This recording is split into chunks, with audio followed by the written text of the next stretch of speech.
mojem bi rabili skrbeti za to, teli, ki pač pregledujejo hrano, če je hrana v redu.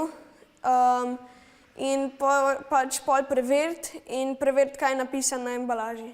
Ja, mislim, da so za to odgovorni na ministrstvu, pa tudi trgovci, trgovci, tisti, ki prodajajo te stvari, bi lahko preverjali.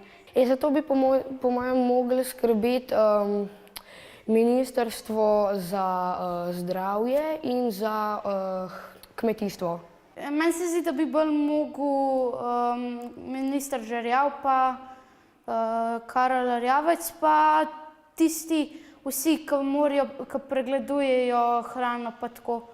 Jaz mislim, da bi mogel zunanji minister, se pravi Karel Erjavec, ker on je odgovoren za če pride iz tujine, da potem morajo njegovi sodelavci in ministrstvo preveriti, kaj je, in pa tudi minister za kmetijstvo, mislim, da je Radovan Žerjav.